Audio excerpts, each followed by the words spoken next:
Moikka kaikille!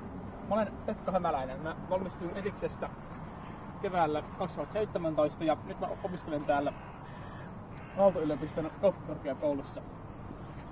Etikseen hakeminen on ollut yksi mun elämän parhaita päätöksiä, ellei paras.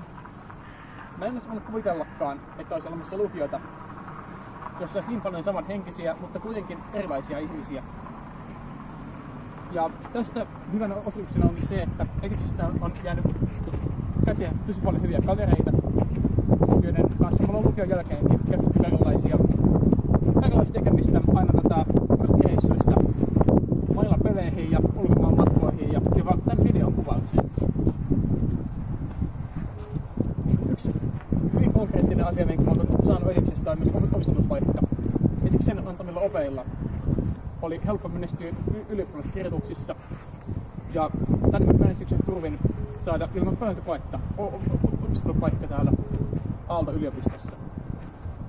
Toinen hyvin kouriin tuntuva asia, minkä mä oon saanut Etiksestä, oli se, miten tämä lukioaika kasvatti entisestään mun intohimoa yhteiskunnallisia asioita kohtaan. Ja tämä kasvanut intohimo näkyy muun muassa siinä, että mä oon nyt keväällä ehdolla kunnallisvaaleissa täällä Espoossa.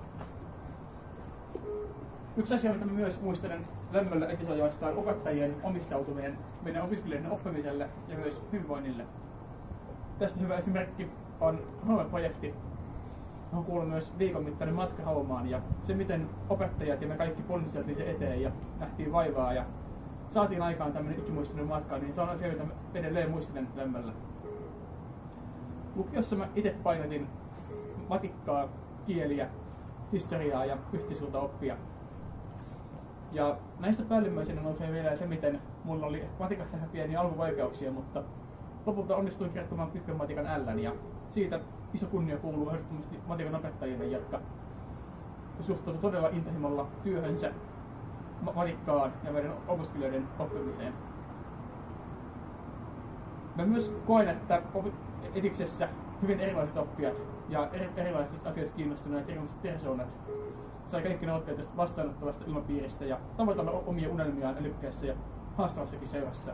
Ja näin ollen tähän loppuun mä haluaisin sanoa kaikille ysuluokkalaisille, että mä kannustan ihan kaikkia teitä hakemaan Etikseen. Se on teille keino tähdätä korkealle ja aika Etiksessä voi olla juuri teidän elämän parasta aikaa, niin kuin se oli mulla.